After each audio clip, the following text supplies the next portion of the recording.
So, my doctor says I can only have 1 cup of tea per day. Your move, Doc.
It is a beautiful Tuesday morning.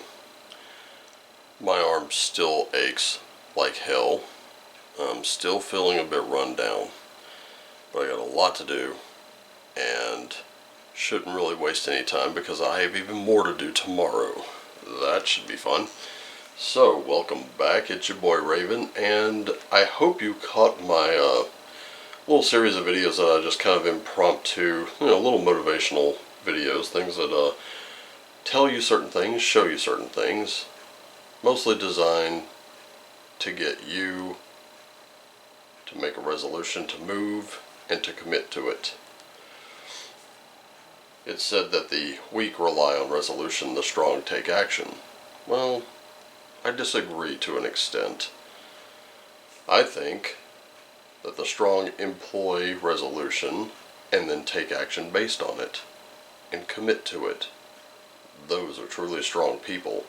Those are truly powerful and unstoppable people. People like you who watch this channel. People like you who refuse to accept that this is all there is. People like you who refuse to have your worth defined by someone else who has no idea who you really are. Don't know why I felt like delivering that message, I just did.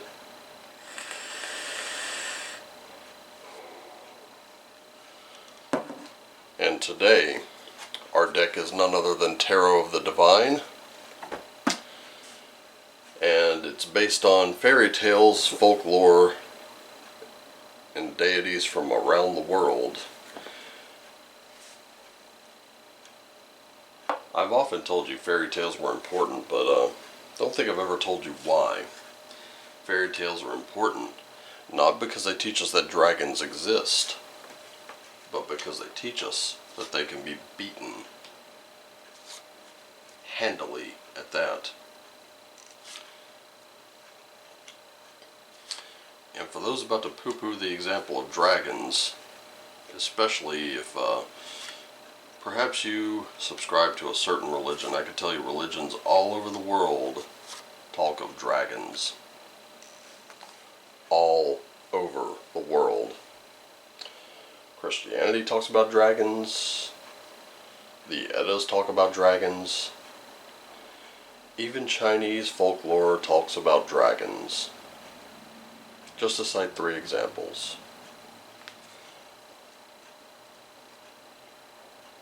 There are symbols of dragons everywhere.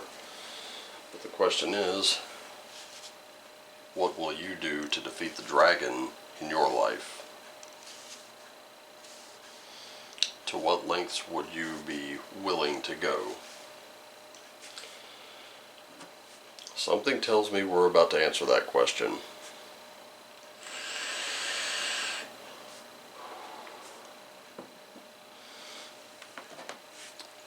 I'm slaying my dragons daily. Alright, let's get down to this. significator card for the day is none other than a 5 of coins. Feeling left out? Feeling a little downtrodden today? Feeling like you're struggling? You know, Moots and I actually addressed that last night. We talked about it on the live stream. If you weren't there, we missed you. We hope that you'll turn up for the next one. I really need to figure out a way to record those live streams because they're really, really good. And perhaps I'll even post them to YouTube at some point. Stein took some high notes of high notes videos. I downloaded them. They're on my phone. I just haven't put them together just yet. I might do them as a short, or just post them to my high notes account, which means if you wanted to see that or any of the other little motivational videos I put together last night, you will have to get high notes and you will have to join. You will also have to add me. So if we're feeling like we're struggling, we're just not feeling it today, what are we thinking? Well, we've got that Knight of Cups there, got a King of Cups, and a 7 of Swords. Interestingly enough, last night the King of Cups was drawn, and so was that 7 of Swords. And what I'm seeing here with your, I do see a lot of emotion, I do see a lot of thought, a lot of secret and very stealthy thought. But it's that Knight of Cups that keeps getting me. Because here it is. And this is from, the artwork itself is from a Mongolian legend. And I want you to hear what it has to say. So, Halabu is kind and gentle while also willing to take a stand for what he believes in. Halabu provides for his village. After befriending a dragon, he willingly sacrifices himself to save everyone he loves. So we are taking action. We're taking action out of kindness, or this is the thought of taking action, because it is right here in the mind center. But right in the center of that mind is, in fact, a dragon.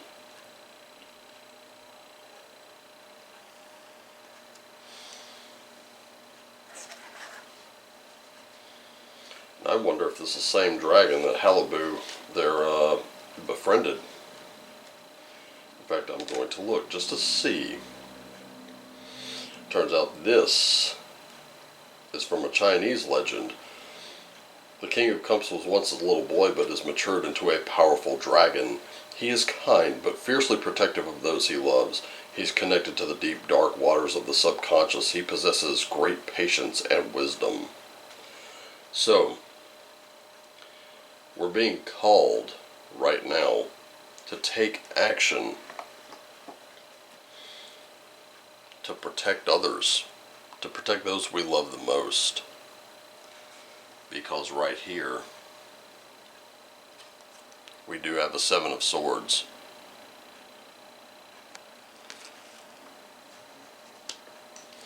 And this is one where this particular card is all about that stealth, you know, feeling like something's been taken from you. And the 7 of Swords is a trickster, and that coyote represents deceit in all forms, from small pranks to terrible scandals. He is clever, manipulative, but more often than not he's caught by his own schemes and has to pay dearly for them. So we're told to employ some strategy, cunning. Remember, in the Raven's Code it says use cunning and trickery to defeat your enemies. Let me tell you something, if you want to slay your dragon, you can't really do it by brute force, can you? In fact, in the saga of the Volsungs, Sigurd has to dig a trench in order to slay Fafnir, who has become a dragon, who is resting on a hoard of gold that he murdered his own father for. and his brother was the one that forged the sword that Sigurd would use to slay Fafnir. Sigurd had to employ cunning and strategy in order to defeat that dragon. So today, we're looking at defeating your dragon, whatever it is that's opposing you. Today's the day to defeat it, so that you don't feel like this. So we have the High Priestess, we have a Four of Coins, and we also have a Page of Swords. This High Priestess is here because she does not dictate what it is you need to do. She wants you to focus and rely on your intuition and figure out your own path, figure out your own way to do it. With this Four of Coins, I can tell you we're trying to protect our nest. We're trying to protect our den. We're trying to protect our home, our family, our finances, everything we have ever worked to do. The trick to this is that this can be a double-edged sword. It can cut both ways. You can also hold on too tightly to some things that perhaps you shouldn't. And finally, that Page of Swords.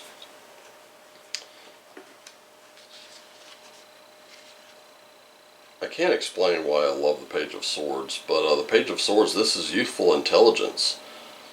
So Princess Parizad uses her wit to succeed where others have failed, her optimism intact through it all. She's a harbinger of new beginnings and ideas for herself and those around you. So this Page of Swords here, that is communication. You have to have your energy, your curiosity, your truthfulness. You have to approach it with truth, with honesty. And of course, have a positive attitude there. But you also have to be thoughtful. Because if you're not, a thoughtless word or action can really screw up your day. It can. And it can do it mercilessly. So please, remember, right here in the physical section of things, you don't want to hold on too tightly. You want to keep your communication clear, you want to keep it open, you want to keep it thoughtful, but you also want to rely on your intuition here. And finally, for the spiritual, we do have a Seven of Coins, a Four of Wands, and that serpent, dragon, the fire worm, the devil. The devil popping up in your spiritual section is the one that's kind of making me go, uh-oh, not good, not good at all. But for that Seven of Coins, that looks to me like a great start, because this is what your perseverance does. It rewards you. This can also represent investments. And anytime you invest, you are never guaranteed to make money. In fact, you will probably lose money. But if you persevere and you know that your investment is right, and you know that it will do things, it will solve problems, it will do good to invest in a company or technology, you will absolutely be rewarded for it. This Four of Wands. This Four of Wands is our celebration. This is the happiness and joy that we're seeking, but it's only the beginning of it.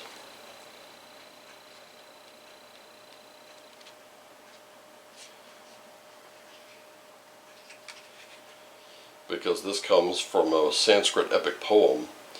It does represent rejoicing and festivities, a well-deserved celebration, and a stable time to be thankful. And that's most important, is that gratitude. Cherishing loved ones. Mohini and Aravan embrace each other, enjoying the time before the next adventure begins. And finally, the devil. I really don't like to see this coming up very much, but this particular card, I'm going to show you something. Normally,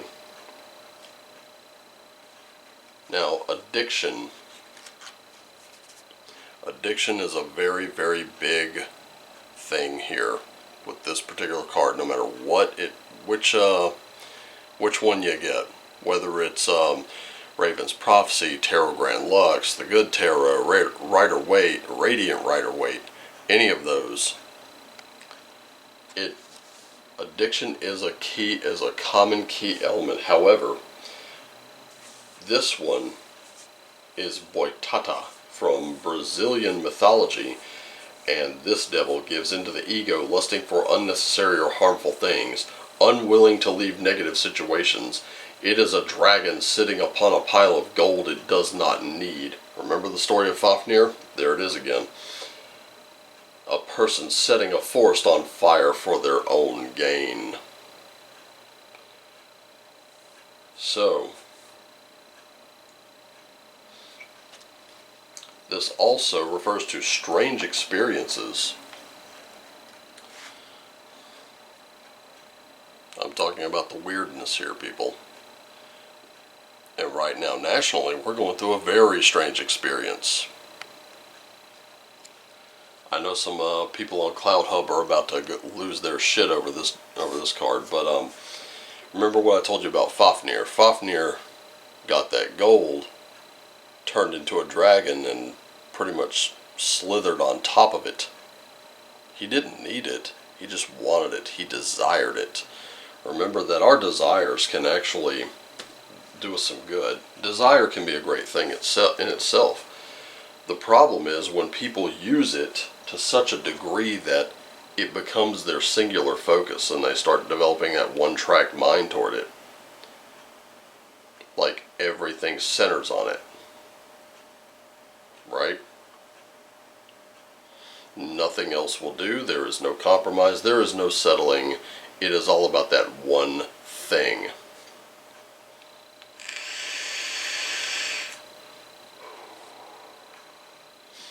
Now, am I surprised that this card came up? No, absolutely not. For some of you, you're in this situation now because you're thinking it's make or break. And you have this singular, driven laser focus on something that you can't seem to get away from. And I'm here to tell you it's time to take a little bit of a step back. Let me tell you something. You want to know how to defeat your dragon? It's very, very simple. How to defeat the dragon in your life. Just from this reading. This is just what I see. It's very simple. You're going to have to take a step back. You're going to have to take a breath. You're going to have to see what else you have. You're focusing a little too much on what you do not have, and that's what's messing you up. That's what's hurting you right now. Ooh. I think I just scorched the tip of my tongue with this. Yeah, no kidding. This thing will keep your beverages really, really warm. Normally by now my tea would be cool enough for me to just, start taking it down. But right now, like I said, I think I just burned my tongue. Anyway. If you're not counting your blessings, if you're not counting what you can be thankful for, you will lose that as well. Right now I can tell you, this is Ahab after the whale. Or this is the whale. That's Moby Dick. You're being a little Ahab right now. And if you don't see that you still have the other hand, you're not only going to lose the other hand, you're going to lose your entire body as well.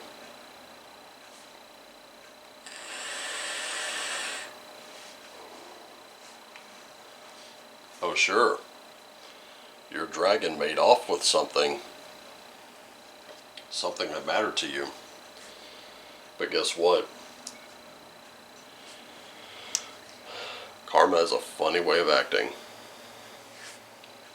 And guess what? You're going to have to take on a new role today. You're going to have to let it go.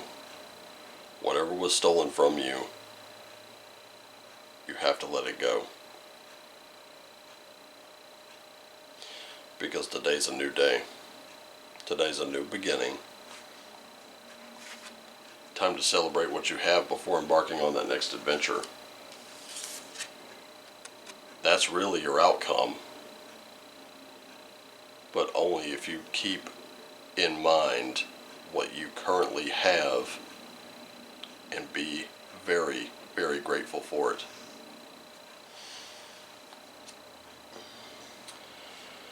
That's all I have for you today. I hope you're not too disappointed. I'm going to go do these high notes videos for you.